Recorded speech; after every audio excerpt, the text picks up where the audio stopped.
Bonjour, donc je m'appelle Philippe Birken, je suis le CEO de Smart Data Power, qui est une entreprise française basée à Lyon. Notre rayonnement, c'est plutôt sur et la France et toute l'Afrique. On va aller cartographier des écosystèmes sur l'Afrique et les Africains. Quand je dis les Africains, notamment, c'est les diasporas, puisqu'il y a un gros manque de données sur les diasporas en Afrique, que ce soit des diasporas en France ou au Canada, par exemple. Et on va aller cartographier des écosystèmes. Un écosystème, c'est quoi ? C'est en fonction des personnes, tout ce qui peut être des influenceurs, des politiques, des collectivités territoriales, ONG, start-up, groupes de pression, tout ce qu'on veut. Donc on va se servir à la fois de ce qu'on va trouver sur le web et les réseaux sociaux. Donc le web, on a accès à 48 000 sources de données africaines. Les réseaux sociaux, on va se servir principalement, on va aller collecter des données via LinkedIn, via Twitter, via Instagram principalement et bientôt via TikTok. Pourquoi pas Facebook par exemple ? Parce que c'est interdit, on ne peut pas collecter des données issues de Facebook. Donc nous on ne fait que de la donnée RGPD, Réglementation Générale de Protection des Données, GDPR en anglais. Donc on va collecter toutes ces données de manière strictement légale, il n'y a pas de robots qui font ça.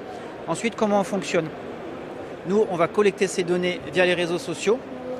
Ensuite on va les croiser avec l'open data. L'open data, ça peut être les données qu'on va les collecter via l'ONU, l'UNESCO, l'OMS, le Wikipédia ou autre, toutes ces données-là, et on va enrichir les données qu'on a collectées pour les rendre intelligentes, smart. C'est pour ça qu'on s'appelle Smart Data Power et non pas Big Data Power.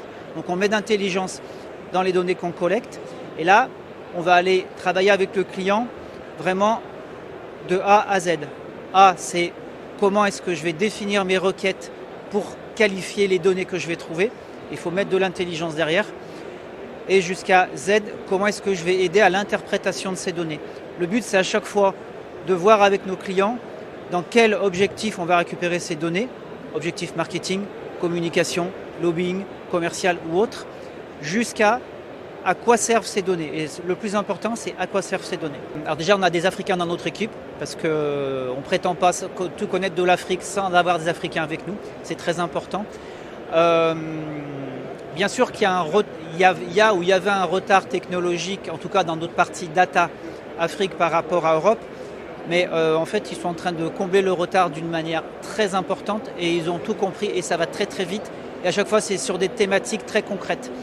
Donc c'est très intéressant par rapport à ça et ils sont de plus en plus sur LinkedIn, ils sont de plus en plus sur Twitter, mais pour rendre ça d'une manière beaucoup plus opérationnelle et ça c'est vraiment vraiment intéressant. Et on dit toujours que l'Afrique, c'est l'avenir. Non, l'Afrique, c'est déjà le présent. On connaît bien cette thématique puisque l'an dernier, on a fait une étude justement avec Women in Africa où on a détecté via Twitter les 200 femmes africaines les plus influentes au niveau économique et géolocalisées en Afrique. Donc on a fait toute une étude là-dessus et effectivement, on s'est rendu compte qu'il y a des femmes formidables qui sont, alors ça peut être des journalistes, des politiques, des entrepreneuses, des sportives ou autres, mais qui sont dans l'entrepreneuriat et qui ont vraiment de 18 ans à 60-70 ans et elles sont vraiment très très force de proposition par rapport à ça et vraiment leader. Alors je ne sais pas, j'aurais pas la prétention de savoir si un modèle africain, c'est comme si on disait en Europe, il y a le même modèle du Portugal à la Suède. C'est pas le même modèle en Côte d'Ivoire, au Sénégal ou au Cameroun. En revanche, il y a une vraie volonté de progresser. Et les réseaux sociaux, la com d'influence, c'est un vrai moyen pour y arriver. Et du coup, ça permet, et nous quand on collecte des datas, ça permet de s'affranchir des données étatiques qui des fois peuvent être soit obsolètes, soit dans certains cas tronquées, et d'aller au cœur de l'information et surtout de récupérer la donnée comportementale fraîche, immédiate, derrière de regarder quelles sont ces personnes qui ont émis ces données comportementales, et après de croiser l'open data, LinkedIn, etc.